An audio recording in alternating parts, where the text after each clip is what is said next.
একদিন এক ডোবার পাশের মাঠে চড়ছিল এক ষাঁড়। ডোবার এক ব্যাঙ ষাঁড়টিকে দেখে ভাবল, ইচ্ছে করলেই তো আমি ওটার মতো বড় হতে পারি। এই ভেবে মস্ত ষাঁড়টার মতো বড় হওয়ার জন্য ব্যাঙ দম টেনে টেনে নিজের শরীরটাকে ফোলাতে লাগলো। ডোবার পাড়েই খেলা করছিল কিছু ছেলে। ব্যাঙের শরীর যখন ফুলে খানিকটা বড় হয়েছে, সে তখন ছেলেদের ডেকে বলল, ওহে ছেলেরা, এদিকে একবার তাকিয়ে দেখো তো, ষাঁড়টা কি আমার চেয়েও বড়? ব্যাঙের কথা শুনে ছেলেরা হাসতে শুরু করলো।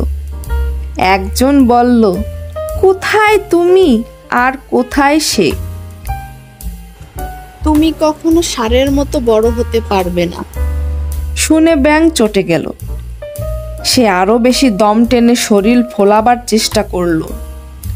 ফুলে উঠে তার পেটের চামড়া যখন টান টান হয়ে গেল, ব্যাঙ আবার ছেলেদের ডেকে বলল, কি এবার কি রকম দেখাচ্ছে? এবারও কি ষাঁড়টা আমার চেয়েও বড়?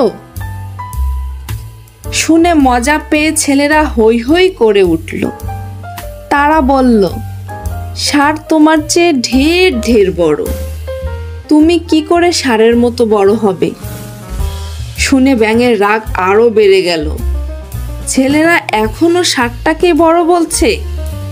সে ছেলেদের ডেকে বলল, তবে এবার দেখো, বলে দম টেনে পেটটাকে যতখানি ফোলানো সম্ভব তার চেয়েও বেশি ফোলাতে লাগলো। অমনি পটাং করে পেট গেল ফেটে।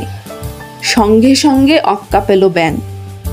নীতি কথা, নিজের ক্ষমতা না বুঝে কাজ করতে গেলে বিপত্তিই ঘটে থাকে।